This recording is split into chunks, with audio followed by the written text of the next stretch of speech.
Imagínate por un momento que tienes que decirle a toda tu ciudad que va a ser destruida, que las casas van a caer, que la gente va a morir, que todo lo que conocen va a desaparecer.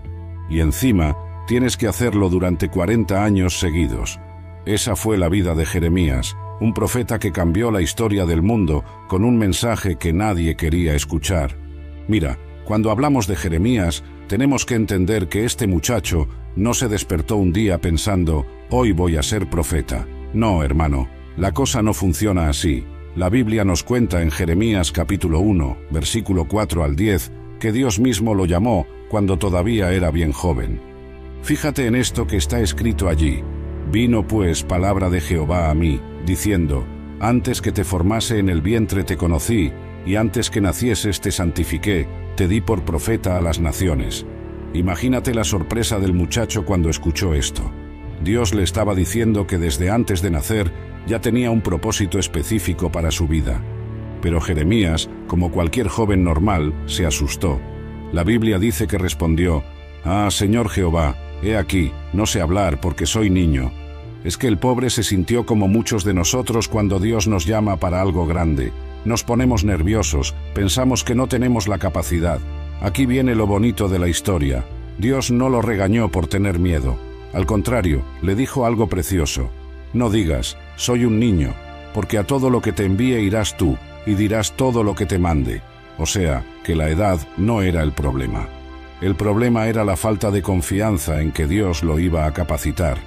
Y para que Jeremías entendiera que el poder no venía de él, sino de arriba, Dios hizo algo simbólico. Extendió su mano y tocó la boca del joven profeta, diciéndole, «He aquí he puesto mis palabras en tu boca».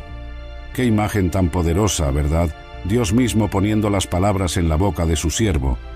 Pero el llamado de Jeremías no iba a ser fácil. Dios le mostró dos visiones que ya le adelantaban lo que venía. La primera era una vara de almendro. En hebreo, almendro se dice sheikt, que suena muy parecido a shokt, que significa vigilar. Era como si Dios le dijera, «Estoy vigilando para que se cumpla mi palabra». La segunda visión era más inquietante, una olla que hervía y se volcaba desde el norte. Esta imagen simbolizaba la destrucción que vendría sobre Judá desde Babilonia, que estaba al norte. Desde el primer día, Jeremías sabía que su mensaje no iba a ser popular. Dios le advirtió claramente, «Levántate y ceñirás tus lomos y les hablarás todo cuanto te mande. No temas delante de ellos, para que no te haga yo quebrantar delante de ellos». Era como decirle, «Prepárate, porque van a venir tiempos difíciles, pero no te acobarded». El Señor siguió explicándole la situación. «Porque he aquí que yo te he puesto en este día como ciudad fortificada, como columna de hierro y como muro de bronce contra toda la tierra». Qué responsabilidad tan grande para un joven. Iba a estar solo contra todos, reyes, príncipes, sacerdotes y el pueblo en general. Pero había una promesa que sostendría a Jeremías durante toda su vida. «Y pelearán contra ti, pero no te vencerán, porque yo estoy contigo, dice Jehová, para librarte». Esta promesa se cumpliría una y otra vez durante los 40 años de ministerio del profeta. Lo interesante es que Jeremías vivió en una época muy convulsionada. Estamos hablando de los últimos días del reino de Judá, cuando los imperios se peleaban el control del mundo conocido. Asiria estaba cayendo, Babilonia estaba subiendo y Egipto trataba de mantener su influencia. En medio de todo este lío político, Dios levantó a un joven para que hablara su palabra. Y aquí está la clave para entender todo el ministerio de Jeremías. Él no era un político, no era un estratega militar, no era un consejero real. Era simplemente un joven que Dios había llamado para decir la verdad, costara lo que costara, y vaya que le costó caro. Cuando Jeremías comenzó su ministerio, era como un muchacho que llega a una fiesta donde nadie lo invitó, pero que tiene un mensaje urgente que dar. Los primeros años no fueron nada fáciles, porque imagínate la escena, un joven de un pueblito llamado Anatot, que era como decir el interior del interior, llegando a la capital para decirle a todo el mundo que estaban viviendo mal. En Jeremías capítulo 2, versículo 2, encontramos las primeras palabras que Dios le mandó a proclamar. «Ve y clama a los oídos de Jerusalén, diciendo, así dice Jehová, me he acordado de ti, de la fidelidad de tu juventud, del amor de tu desposorio, cuando andabas en pos de mí en el desierto. Era como si Dios le dijera al pueblo: acuérdense de cuando éramos novios, cuando ustedes me seguían de verdad. Pero la cosa no se quedó en romanticismo. Jeremías tenía que confrontar la realidad de lo que estaba pasando. El pueblo se había olvidado de Dios y andaba corriendo detrás de los ídolos como si fueran la última Coca-Cola del desierto. En el versículo 13 del mismo capítulo, Dios pone el dedo en la llaga. Porque dos males ha hecho mi pueblo. Me dejaron a mí, fuente de agua viva, y cavaron para sí cisternas rotas que no retienen agua. Qué imagen tan poderosa, ¿no? Era como si alguien dejara una fuente de agua cristalina para ir a tomar agua de un charco sucio. Eso era lo que estaba haciendo el pueblo de Judá. Habían cambiado al Dios verdadero por unos pedazos de madera y piedra que ni siquiera podían hablar. Los primeros sermones de Jeremías no cayeron bien para nada. La gente estaba acostumbrada a escuchar a los sacerdotes decirles que todo estaba perfecto, que Dios estaba contento con ellos, que el templo los protegería siempre, y llega este muchacho diciéndoles todo lo contrario. En esa época, Judá vivía en una burbuja de autosuficiencia religiosa. Pensaban que por tener el templo de Salomón en Jerusalén, ya tenían el cielo ganado. Era como esos que creen que por ir a la iglesia, los domingos ya están salvos, sin importar cómo viven el resto de la semana. Jeremías tuvo que enfrentar desde el principio la oposición de su propia familia. En el capítulo 11, versículo 21, vemos que hasta los de su pueblo natal, Anatot, lo amenazaron: no profetices en nombre de Jehová, para que no mueras a nuestras manos. Imagínate, ni siquiera en su propia casa lo apoyaban. Pero el joven profeta no se dejó intimidar. Siguió predicando con una valentía que solo viene de arriba. Su mensaje era claro. El pueblo se había prostituido espiritualmente, corriendo detrás de otros dioses como una mujer infiel corre detrás de otros hombres. En Jeremías capítulo 3, versículo 1, encontramos una de las comparaciones más duras. Dicen: si alguno dejare a su mujer, y yéndose ésta de él se juntare a otro varón, ¿volverá a ella más? ¿No será tal tierra del todo amancillada? Tú, pues, has fornicado con muchos amigos, mas vuélvete a mí, dice Jehová. Era un mensaje doloroso pero necesario. El pueblo había sido infiel, pero Dios todavía estaba dispuesto a perdonar si se arrepentían de verdad.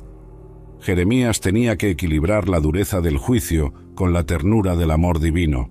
Durante estos primeros años, el profeta desarrolló un estilo muy particular. No era como otros profetas que hablaban en parábolas complicadas. Jeremías hablaba claro, directo, sin pelos en la lengua. Si el pueblo estaba mal, él lo decía sin anestesia. Una de las cosas que más impactaba de sus predicaciones era cómo describía el corazón humano. En el capítulo 17, versículo 9, dejó una frase que todavía hoy nos pone a pensar: engañoso es el corazón más que todas las cosas, y perverso, ¿quién lo conocerá? Era como decir: no se confíen de sus propios sentimientos, porque el corazón los engaña. Los líderes religiosos de la época no sabían qué hacer con este muchacho. No podían acusarlo de hereje, porque claramente hablaba en nombre de Jehová. Pero tampoco podían dejarlo hablar libremente, porque su mensaje amenazaba todo el sistema religioso que habían construido. Jeremías también tuvo que lidiar con la presión política. En esa época, los reyes de Judá andaban haciendo alianzas con Egipto para defenderse de Babilonia. Pero el profeta tenía que decirles que esas alianzas no iban a funcionar, que solo Dios podía salvarlos. Si hay algo que le tocó vivir duro a Jeremías, fue la competencia desleal de los falsos profetas. Imagínate la escena: él predicando que venía destrucción y juicio, y al lado había otros que se hacían pasar por profetas, diciendo exactamente lo contrario. Era como si fueras el único que advierte que va a llover, y todos los demás dijeran que va a hacer sol. En Jeremías capítulo 14, versículo 13, vemos la frustración del profeta. Y yo dije: ah, Señor Jehová, he aquí que los profetas les dicen: no veréis espada, ni habrá hambre, sino que en este lugar os daré paz verdadera. Era como si Jeremías le dijera a Dios: Señor, yo estoy aquí diciéndoles la verdad, pero estos otros les están diciendo puras mentiras bonitas. La respuesta de Dios fue contundente. En el versículo 14 del mismo capítulo dice: mentira profetizan los profetas en mi nombre, No los envié, ni les mandé, ni les hablé. Visión mentirosa, adivinación, vanidad y engaño de su corazón os profetizan. Era un problema serio, porque la gente prefería escuchar las mentiras dulces que las verdades amargas. Los falsos profetas les decían que todo iba a estar bien, que Dios nunca permitiría que Jerusalén fuera destruida, que el templo los protegería para siempre. Era como esos predicadores de hoy que solo hablan de prosperidad y nunca mencionan el arrepentimiento. Uno de los enfrentamientos más dramáticos fue con un profeta llamado Hananías. Este hombre se presentó en el templo, delante de todos los sacerdotes y del pueblo, y profetizó que en 2 años Dios iba a quebrar el yugo de Babilonia y que todos los cautivos iban a regresar. En Jeremías capítulo 28, versículo 2, vemos las palabras exactas de Hananías. Así habla Jehová de los ejércitos, Dios de Israel, diciendo: quebranté el yugo del rey de Babilonia. El problema es que Hananías estaba diciendo esto cuando Nabucodonosor acababa de llevarse cautivos a Babilonia, incluyendo al rey Jeconías. Jeremías, que estaba presente en esa confrontación, inicialmente respondió con una especie de «Ojalá fuera cierto lo que dices». En el versículo 6 dice: «Y dijo el profeta Jeremías: Amén, así lo haga Jehová. Confirme Jehová tus palabras que profetizaste, para que sean vueltos los utensilios de la casa de Jehová y todos los transportados de Babilonia a este lugar». Pero después agregó algo que dejó a todos pensando. Con todo eso, oye ahora esta palabra que yo hablo en tus oídos y en oídos de todo el pueblo. Los profetas que fueron antes de mí y antes de ti en tiempos pasados profetizaron guerra, aflicción y pestilencia contra muchas tierras y contra grandes reinos. Era como decirle: mira, hermano, los profetas verdaderos de la historia casi siempre trajeron mensajes duros. Tú vienes con puras cosas bonitas. Eso ya me da desconfianza. Pero Hananías no se quedó callado. Hizo algo teatral que impactó a todos los presentes.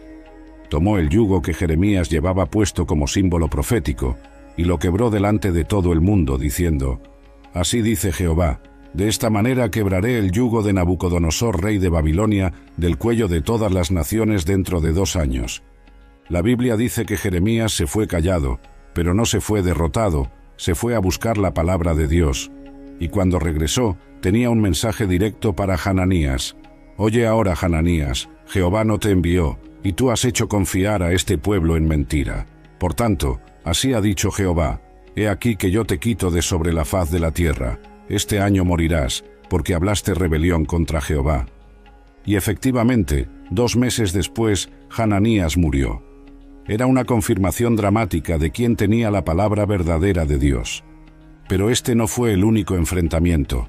Jeremías tuvo que lidiar con todo un sistema de falsos profetas que habían convertido la profecía en un negocio. En el capítulo 23, versículo 21, Dios hace una declaración contundente: No envié yo a aquellos profetas, pero ellos corrían. Yo no les hablé, mas ellos profetizaban. El problema de fondo era que estos falsos profetas profetizaban lo que la gente quería escuchar. En el versículo 17 del mismo capítulo dice: Dicen atrevidamente a los que me irritan. Jehová dijo: Paz tendréis. Y a cualquiera que camina tras la obstinación de su corazón dicen: No vendrá mal sobre vosotros. Era como si fueran doctores que solo dieran diagnósticos bonitos para no asustar a los pacientes, pero sin curar la enfermedad. Los falsos profetas tranquilizaban las conciencias sin cambiar los corazones. Jeremías, por el contrario, era como un doctor que decía la verdad aunque doliera. Su mensaje era: están enfermos espiritualmente, y si no se arrepienten, van a morir. No era un mensaje popular, pero era el único que podía salvarlos. La diferencia entre los verdaderos y los falsos profetas no estaba solo en el mensaje, sino en el origen del mensaje. Los falsos profetas hablaban desde sus propios deseos y los deseos del pueblo. Los verdaderos profetas hablaban desde el consejo de Dios. Si hay algo que distingue a Jeremías de otros profetas, es que no era un hombre de hierro. Era un ser humano con sentimientos, y la Biblia no esconde sus lágrimas. Por eso lo conocen como el profeta llorón, pero no porque fuera débil, sino porque tenía un corazón que se partía al ver el futuro de su pueblo. En Jeremías capítulo 9, versículo 1, encontramos una de las expresiones más conmovedoras de toda la Biblia. «Oh, si mi cabeza se hiciese aguas, y mis ojos fuentes de lágrimas, para que llore día y noche los muertos de la hija de mi pueblo». Imagínate el dolor de este hombre. Tenía que predicar la destrucción de su propio pueblo, sabiendo que muchos de los que lo escuchaban iban a morir. Era como si un doctor tuviera que decirle a toda su familia que tienen una enfermedad terminal. El conocimiento del futuro era una carga pesadísima. En el capítulo 15, versículo 17, Jeremías le confiesa a Dios su soledad. «No me senté en compañía de burladores, ni me engreí a causa de tu profecía. Me senté solo, porque me llenaste de indignación». Era un hombre apartado, diferente, que no podía disfrutar de las cosas normales de la vida porque sabía lo que venía. Pero las lágrimas de Jeremías no eran solo por el futuro. También lloraba por el presente. Veía cómo su pueblo vivía en pecado y no se daba cuenta del abismo hacia el cual se dirigía. En el capítulo 8, versículo 22, hace una pregunta desgarradora. «¿No hay bálsamo en Galaad? ¿No hay allí médico? ¿Por qué, pues, no hubo medicina para la hija de mi pueblo?» Era como si preguntara, ¿no hay solución? ¿No hay esperanza? ¿Por qué mi pueblo sigue enfermo? El profeta sufría porque veía que había remedio disponible, pero la gente no lo quería tomar. Una de las cosas que más dolor le causaba era la indiferencia del pueblo. En el capítulo 5, versículo 3, le reclama a Dios, «Oh Jehová, ¿no miran tus ojos a la verdad? Los azotaste y no les dolió, los consumiste y no quisieron recibir corrección, endurecieron sus rostros más que la piedra, no quisieron volverse». Era frustrante predicar a gente que no quería cambiar. Como esos que van al doctor, reciben el diagnóstico, pero no siguen el tratamiento. Jeremías veía cómo Dios enviaba señales, advertencias, pequeños juicios, pero el pueblo seguía igual. El profeta también lloraba por su propia situación. En el capítulo 20, versículo 7, hace una confesión muy humana. «Me sedujiste, oh Jehová, y fui seducido, más fuerte fuiste que yo, y me venciste. Cada día he sido escarnecido, cada cual se burla de mí». Era como si le dijera a Dios, «Tú me convenciste de ser profeta, pero mira cómo me va. Todo el mundo se ríe de mí, nadie me cree, soy el hazmerreír del pueblo». Era un momento de honestidad brutal, donde el profeta expresaba su frustración. Pero lo que más duele en este pasaje es lo que sigue. «Y dije, no me acordaré más de él, ni hablaré más en su nombre. No obstante, había en mi corazón como un fuego ardiente metido en mis huesos. Traté de sufrirlo, y no pude». Jeremías quería renunciar, quería dejar de ser profeta, pero no podía. La palabra de Dios dentro de él era como un fuego que no se podía apagar. Era más fuerte que su deseo de tener una vida tranquila. Las lágrimas del profeta también brotaban cuando veía la hipocresía religiosa de su tiempo. En el capítulo 7, versículo 4, tuvo que confrontar a los que decían, «Templo de Jehová, templo de Jehová, templo de Jehová es este». Era como esos que repiten, «Iglesia, iglesia, iglesia», pero no viven como cristianos. Jeremías les decía que no se confiaran en palabras mentirosas, que el templo no los iba a salvar si sus corazones estaban lejos de Dios. Era un mensaje duro para gente que había puesto su confianza en las formas religiosas, en lugar de ponerla en Dios mismo. El profeta lloraba especialmente por los líderes del pueblo. En el capítulo 23, versículo 1, pronunció una de las condenas más duras. «Ay de los pastores que destruyen y dispersan las ovejas de mi rebaño», dice Jehová. Veía cómo los que deberían cuidar al pueblo lo estaban llevando por mal camino. Los sacerdotes, los profetas falsos, los reyes, todos habían fallado en su responsabilidad. Era como ver cómo los doctores enferman a sus pacientes en lugar de sanarlos. Pero en medio de todo este dolor, Jeremías nunca perdió la esperanza en Dios. Sus lágrimas no eran de desesperación, sino de amor. Lloraba porque amaba a su pueblo y sabía que Dios también lo amaba. Por eso su mensaje, aunque duro, siempre incluía la posibilidad del perdón. Durante su ministerio, Jeremías tuvo que enfrentar a 5 reyes diferentes de Judá, y con ninguno de ellos tuvo una relación fácil. Era como ser el consejero que siempre dice lo que los políticos no quieren escuchar, Imagínate lo incómodo que debe haber sido para estos reyes tener a alguien que constantemente les decía que su gobierno iba a fracasar. El primer rey que conoció Jeremías fue Josías, y curiosamente, con él tuvo la mejor relación. Josías era un rey piadoso que hizo reformas religiosas importantes. Pero cuando Josías murió en una batalla innecesaria contra el faraón Necao en Meguido, Jeremías lloró amargamente por él. En el segundo libro de Crónicas, capítulo 35, versículo 25, dice: «Y endechó Jeremías por Josías, y todos los cantores y cantoras recitan sus lamentaciones sobre Josías hasta hoy». Era el único rey por el que Jeremías había llorado de tristeza genuina. Después de Josías vino su hijo Joacaz, pero este duró solo 3 meses en el trono antes de que el faraón se lo llevara cautivo a Egipto. Jeremías profetizó que nunca regresaría, y efectivamente murió en el exilio egipcio. Luego vino Joacim, y aquí empezaron los problemas serios. Este rey era todo lo contrario de su padre Josías. En Jeremías capítulo 22, versículo 13, el profeta lo confrontó duramente. «Ay del que edifica su casa sin justicia y sus salas sin equidad, que se sirve de su prójimo de balde y no le da el salario de su trabajo». Joacim era de esos gobernantes que construían palacios lujosos mientras el pueblo sufría. Era corrupto, injusto y encima perseguía a los profetas. Cuando Jeremías escribió sus profecías en un rollo, Joacim hizo algo que todavía hoy nos da escalofríos. Cortó el rollo con un cuchillo y lo echó al fuego. En el capítulo 36, versículo 23, la Biblia describe la escena. Cuando Jehudí había leído 3 o 4 planas, lo rasgó con un cuchillo de escribano y echó en el fuego que había en el brasero, hasta que todo el rollo se consumió sobre el fuego que había en el brasero. Era como si un presidente de hoy tomara la Constitución, la cortara en pedazos y la quemara en televisión nacional. Joacim estaba rechazando públicamente la palabra de Dios, pero Jeremías no se intimidó. Dios le mandó escribir otro rollo con todas las palabras anteriores y muchas más. La profecía contra Joacim fue terrible. Jeremías dijo que moriría sin honor y que lo enterrarían como a un burro.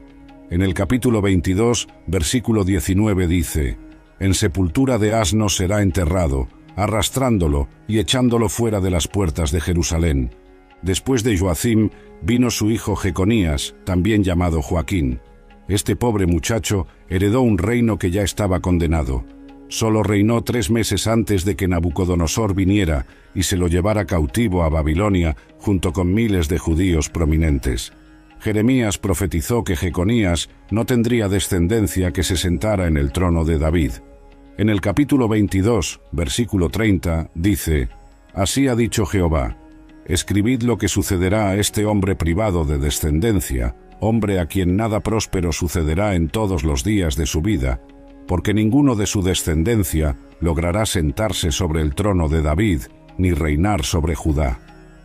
Era una sentencia dura, pero justa. La línea real había llegado a su fin por causa de la desobediencia. Finalmente llegó Sedequías, el último rey de Judá, y con él Jeremías tuvo la relación más compleja.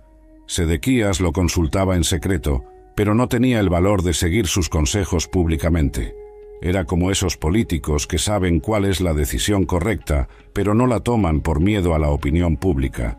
En el capítulo 37, versículo 17, vemos una de estas consultas secretas. Después el rey Sedequías envió y lo sacó, y le preguntó el rey secretamente en su casa, y dijo: «¿Hay palabra de Jehová?» Y Jeremías dijo: «Sí hay». Y dijo más: «En mano del rey de Babilonia serás entregado». Imagínate la escena, el rey sacando al profeta de la cárcel en secreto para preguntarle qué dice Dios, y Jeremías diciéndole la pura verdad sin anestesia. Era un hombre valiente que no cambiaba su mensaje, ni siquiera delante del rey. Sedequías vivía dividido entre el consejo de Jeremías y la presión de sus funcionarios, que querían resistir a Babilonia. Era un hombre débil que terminó tomando las decisiones equivocadas. Cuando finalmente se rebeló contra Nabucodonosor, selló el destino de Jerusalén. La última conversación registrada entre Jeremías y Sedequías es desgarradora. En el capítulo 38, versículo 14, el rey manda llamar al profeta y le dice: «Te voy a preguntar una cosa, no me encubras nada». Era como si dijera: dime la verdad completa, aunque me duela. Jeremías le respondió con una condición: si te lo dijere, ¿no es verdad que me matarás? Y si te diere consejo, no me escucharás. Era la frustración de un consejero que sabía que sus palabras no serían escuchadas, pero aún así, Jeremías le dio el consejo final: entregarse a Babilonia para salvar la ciudad y su propia vida.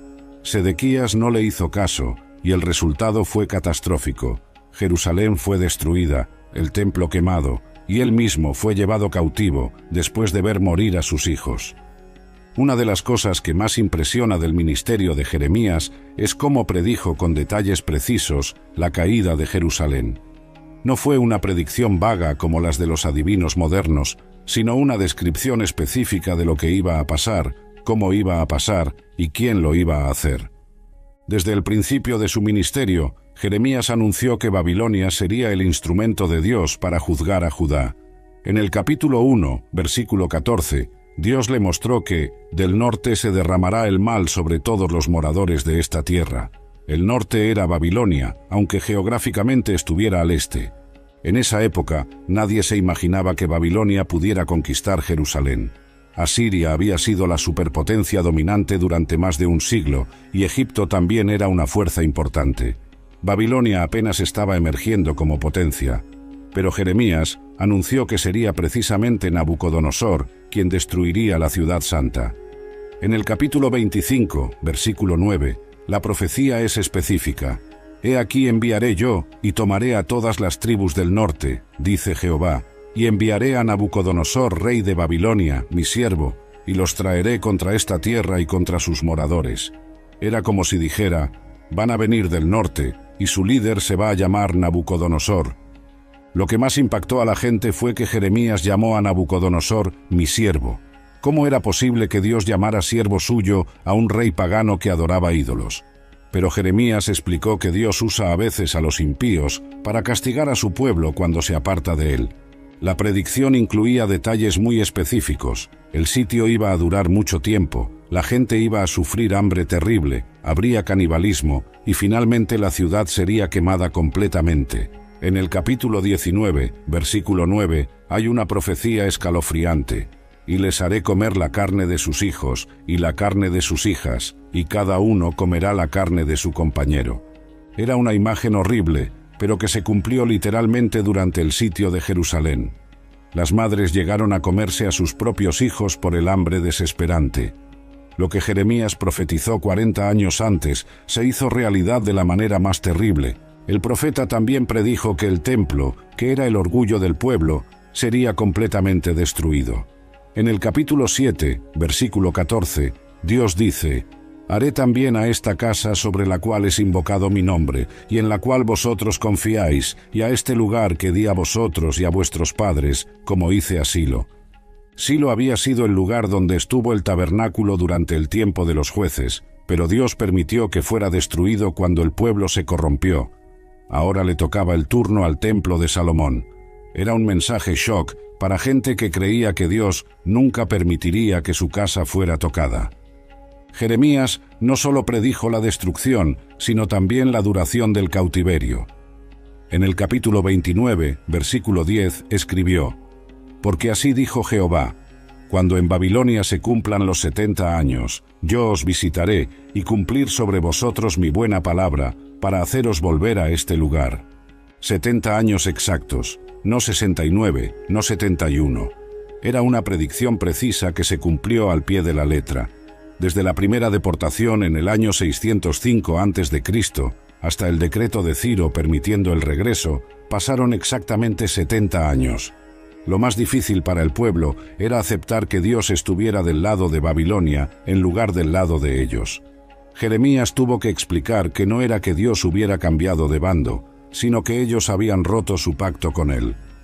En el capítulo 11, versículo 10, dice: se volvieron a las maldades de sus primeros padres, los cuales no quisieron escuchar mis palabras. Era como un matrimonio donde uno de los cónyuges rompe todos los votos y después se queja porque el otro pide el divorcio. Judá había roto su pacto con Dios y ahora tenía que enfrentar las consecuencias. Jeremías también predijo detalles específicos sobre lo que le pasaría a los diferentes grupos de personas. Los que se quedaran en la ciudad morirían por espada, hambre o pestilencia. Los que se rindieran a los babilonios vivirían. Los que huyeran a Egipto también morirían allá. En el capítulo 28, versículo 16, el profeta detalló el destino de los nobles. Por tanto, así ha dicho Jehová: He aquí que yo te quito de sobre la faz de la tierra. Este año morirás. Y efectivamente, muchos de los líderes murieron exactamente como él había predicho. Cuando finalmente llegó el momento y Nabucodonosor puso sitio a Jerusalén, todo sucedió tal como Jeremías lo había anunciado. El rey segundo de Reyes, capítulo 25, versículo 3, dice: A los 9 días del cuarto mes prevaleció el hambre en la ciudad, hasta no haber pan para el pueblo de la tierra. Era exactamente lo que el profeta había predicho décadas antes. La ciudad que se creía inexpugnable cayó como un castillo de naipes. El templo que pensaban que era indestructible fue quemado hasta los cimientos.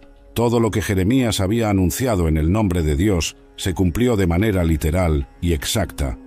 Cuando finalmente Jerusalén cayó y el pueblo fue llevado cautivo a Babilonia, muchos pensaron que era el fin de todo. Era como si a un país le borraran del mapa y deportaran a toda su población. Pero Jeremías, que había predicho la tragedia, también tenía un mensaje de esperanza para los exiliados. Una de las cartas más hermosas y consoladoras de toda la Biblia es la que Jeremías envió a los cautivos en Babilonia.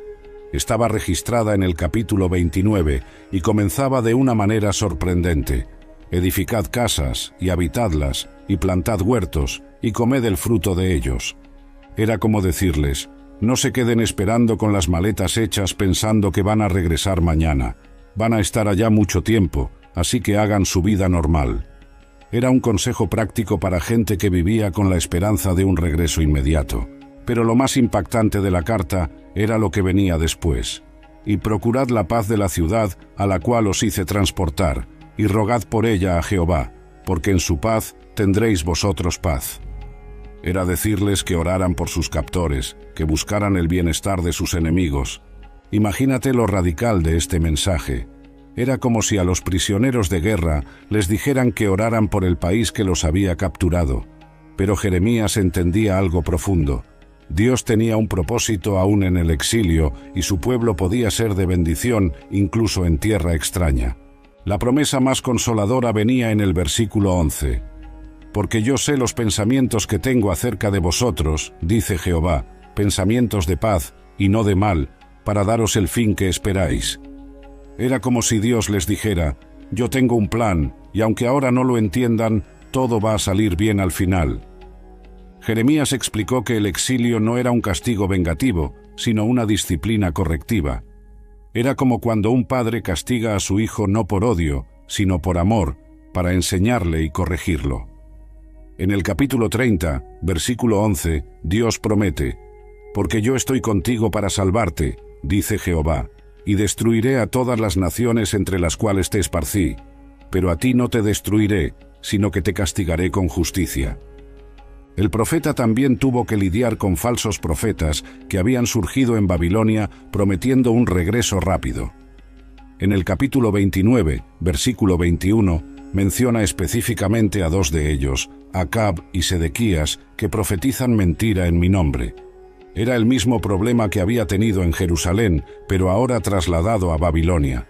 Los falsos profetas seguían diciendo lo que el pueblo quería escuchar en lugar de lo que Dios realmente decía. Jeremías tuvo que advertir que estos hombres iban a tener un fin terrible por engañar al pueblo. Pero el mensaje de esperanza no se limitaba a promesas vagas. Jeremías dio detalles específicos sobre la restauración futura. En el capítulo 31, versículo 3, Dios promete: Jehová se manifestó a mí hace ya mucho tiempo, diciendo: con amor eterno te he amado, por tanto, te prolongué mi misericordia. Era un mensaje de amor incondicional en medio del juicio, como un padre que disciplina a su hijo, pero nunca deja de amarlo. El castigo tenía fecha de vencimiento, pero el amor era eterno. Una de las profecías más hermosas sobre la restauración está en el capítulo 31, versículo 4. Aún te edificaré y serás edificada, oh Virgen de Israel, todavía serás adornada con tus panderos y saldrás en alegres danzas. Era como prometerle a una novia que después de pasar por tiempos difíciles, volvería a vestirse de gala y celebrar. Jeremías también profetizó sobre el regreso físico a la tierra. En el capítulo 30, versículo 3, Dios dice: «Porque he aquí que vienen días, dice Jehová, en que haré volver a los cautivos de mi pueblo Israel y de Judá, dice Jehová, y los traeré a la tierra que di a sus padres, y la disfrutarán». No era solo una restauración espiritual, sino también geográfica. El pueblo volvería a la tierra prometida, reconstruiría las ciudades, plantaría viñedos y viviría en paz. Era una esperanza concreta para gente que veía sus campos convertidos en ruinas, pero quizás la promesa más extraordinaria era la del nuevo pacto. En el capítulo 31, versículo 31, Jeremías anuncia: «He aquí que vienen días, dice Jehová, en los cuales haré nuevo pacto con la casa de Israel y con la casa de Judá». Este nuevo pacto no sería como el que Dios había hecho con sus antepasados en el monte Sinaí, que ellos habían quebrantado. El nuevo pacto sería diferente. Daré mi ley en su mente y la escribiré en su corazón, y yo seré a ellos por Dios, y ellos me serán por pueblo. Era la promesa de una transformación interior. No serían cambios externos impuestos por la ley, sino cambios internos producidos por el amor de Dios. Era como la diferencia entre obedecer por miedo y obedecer por amor. El exilio, que parecía ser el fin de todo, se convertía así en el comienzo de algo nuevo y mejor. Era como esas cirugías dolorosas que son necesarias para salvar la vida del paciente. Duele en el momento, pero es lo único que puede traer sanidad verdadera. Las cartas que Jeremías envió a los exiliados en Babilonia son probablemente algunos de los documentos más prácticos y consoladores de toda la Biblia. Era como si fuera un pastor escribiéndole a su congregación que había sido deportada a otro país, dándoles consejos sobre cómo vivir en el exilio y cómo mantener la fe lejos de casa. La primera carta, registrada en Jeremías capítulo 29, llegó en un momento crucial. Los exiliados estaban confundidos, deprimidos y llenos de falsos rumores sobre un regreso inminente. Necesitaban orientación clara sobre qué hacer y cómo comportarse en tierra extraña. El consejo de Jeremías era revolucionario para su época. En lugar de decirles que resistieran o que se mantuvieran apartados de la sociedad babilónica, les dijo que se integraran de manera constructiva. Tomad mujeres y engendrad hijos e hijas, dad mujeres a vuestros hijos y dad maridos a vuestras hijas, para que tengan hijos e hijas, y multiplicaos ahí y no os disminuyáis. Era como decirles: van a estar allá por mucho tiempo, así que no desperdicien sus vidas esperando. Casen a sus hijos, tengan nietos, construyan familias fuertes. Era un mensaje de vida y esperanza en medio de la tristeza del exilio. Pero el consejo más sorprendente era sobre su actitud hacia Babilonia.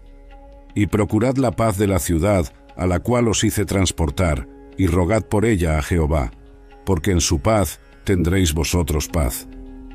Imagínate lo difícil que debió haber sido para estos exiliados aceptar este consejo. Era como pedirle a prisioneros de guerra que oraran por el bienestar de sus captores. Pero Jeremías entendía algo profundo. El bienestar de ellos estaba conectado con el bienestar de la ciudad donde vivían.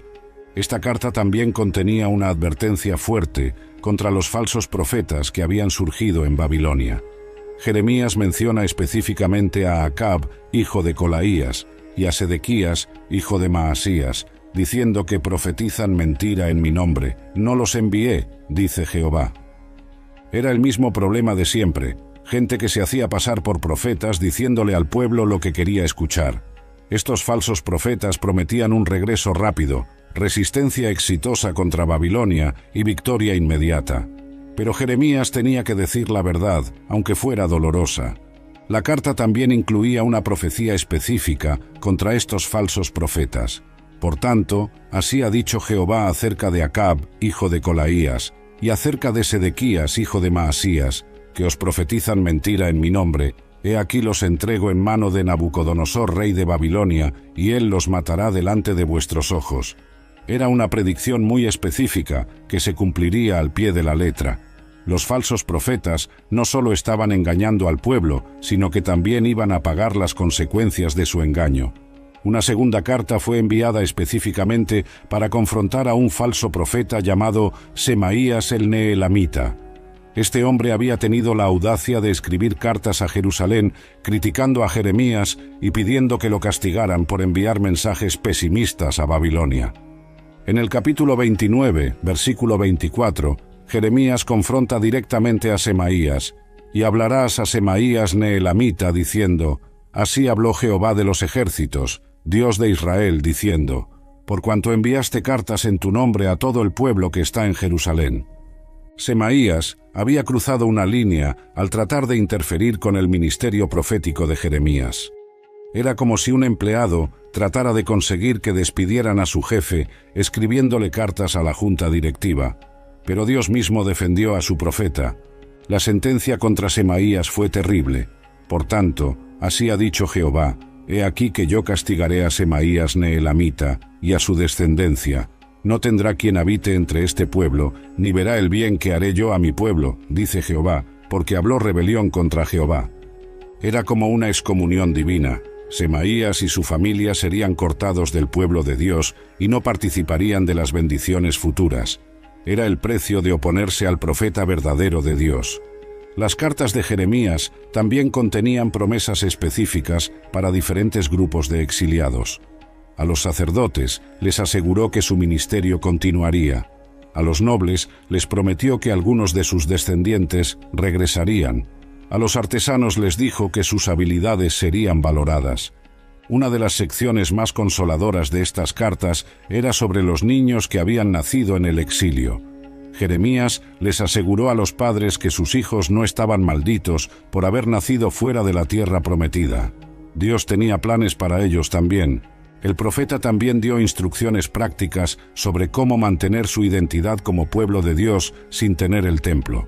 Les enseñó que podían adorar a Dios en cualquier lugar, que podían estudiar las Escrituras en grupos, que podían mantener las tradiciones familiares. Era como un manual de supervivencia espiritual para refugiados, cómo mantener la fe cuando todo lo familiar ha desaparecido, cómo criar hijos judíos en una cultura pagana, cómo permanecer fieles a Dios cuando la presión social los empujaba hacia la asimilación completa.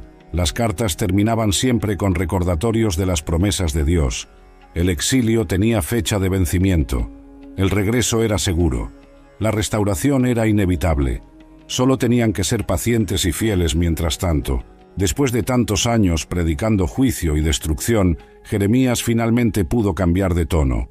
Los capítulos 30 al 33 de su libro son conocidos como el libro de la consolación, porque están llenos de promesas de restauración y esperanza. Era como si después de ser el portador de malas noticias por décadas, finalmente pudiera ser el mensajero de la esperanza. El mensaje de restauración comenzaba con una declaración sorprendente en el capítulo 30, versículo 3. Porque he aquí que vienen días, dice Jehová, en que haré volver a los cautivos de mi pueblo Israel y de Judá, dice Jehová, y los traeré a la tierra que di a sus padres, y la disfrutarán. Era una promesa específica y concreta. No era solo consuelo espiritual, sino restauración física. El pueblo regresaría a su tierra, reconstruiría sus ciudades y volvería a disfrutar de lo que había perdido. Era como prometirle a una familia refugiada que no solo encontrarían una nueva casa, sino que podrían regresar a su hogar original. Pero Jeremías sabía que la restauración no sería automática ni fácil.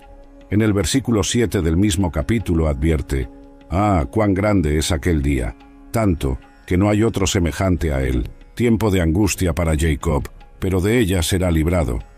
Era como decir que antes del amanecer vendría la noche más oscura.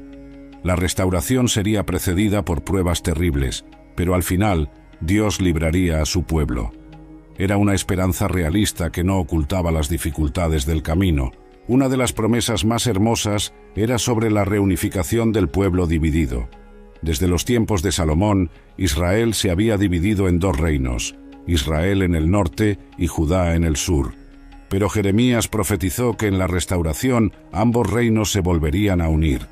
En el capítulo 31, versículo 1, Dios promete: En aquel tiempo, dice Jehová, yo seré por Dios a todas las familias de Israel, y ellas me serán por pueblo. No solo a Judá, sino a todas las familias de Israel. Era una restauración completa y total. El profeta también describe con detalles poéticos cómo sería esta restauración.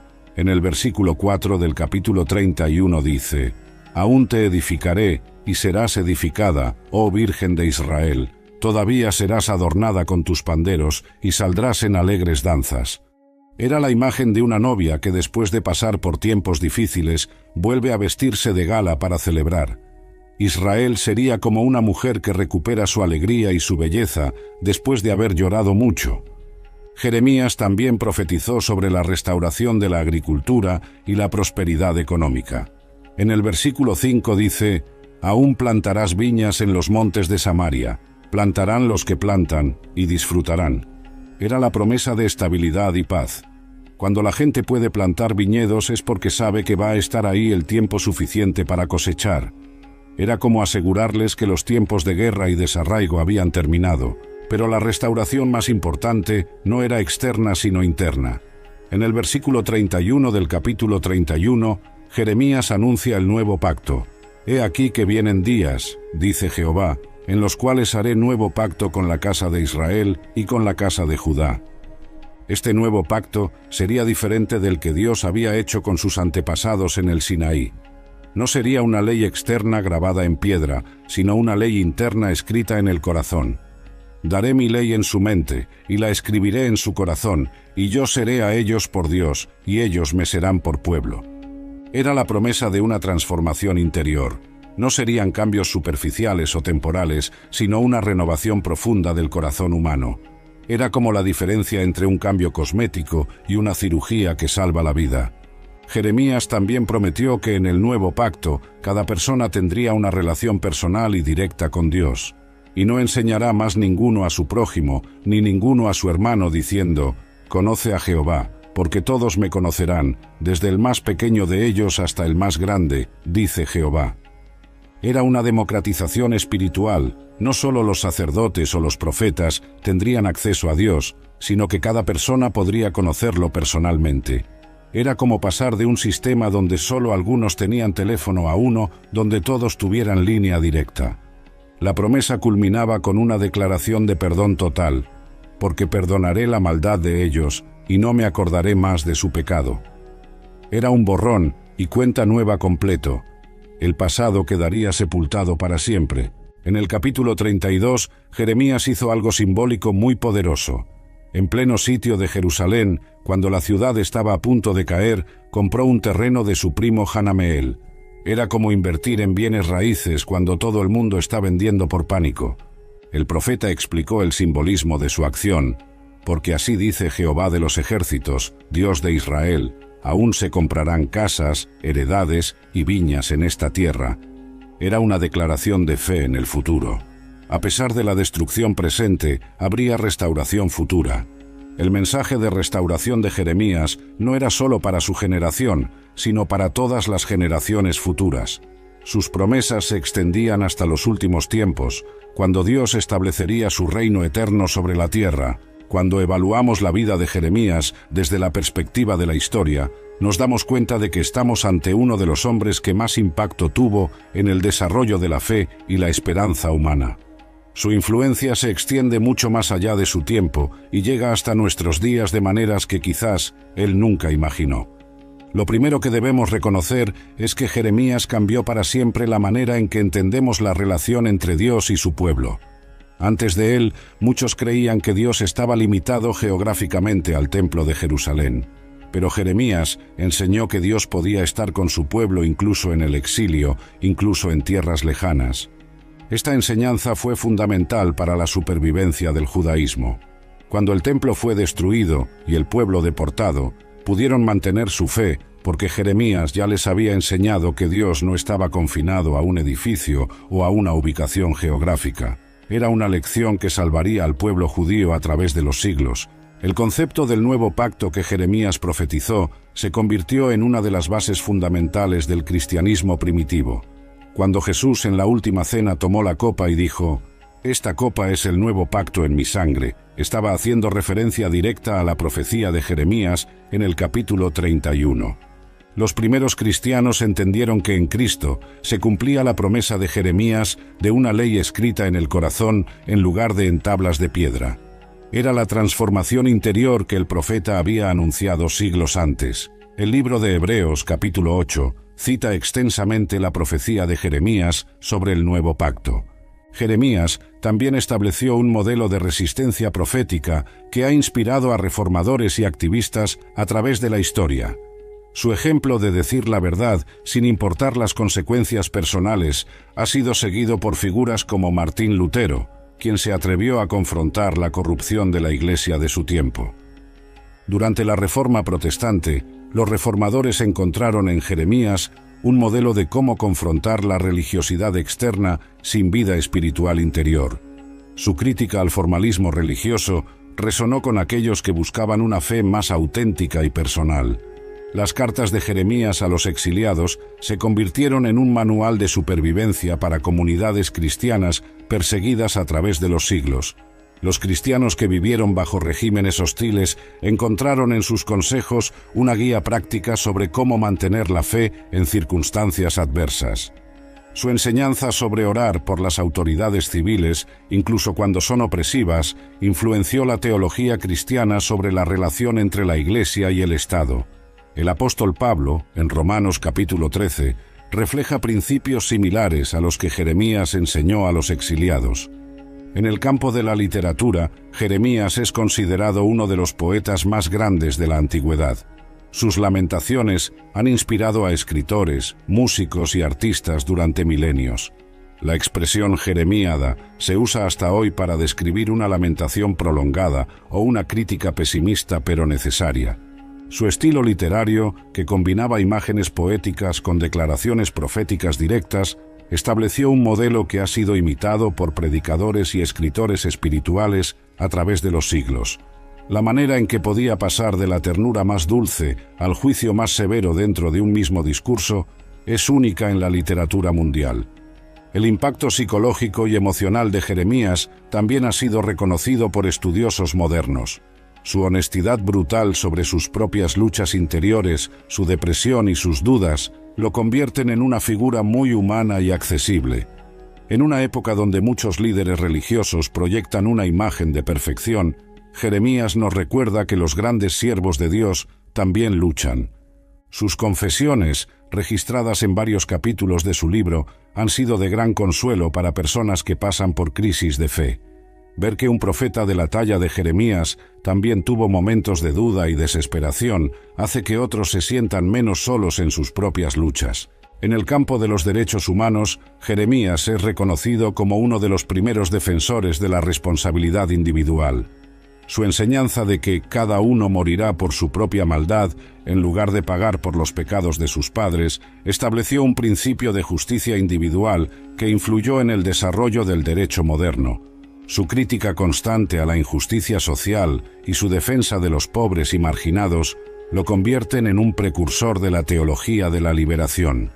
Muchos activistas sociales han encontrado en sus palabras inspiración para luchar contra la opresión y la desigualdad.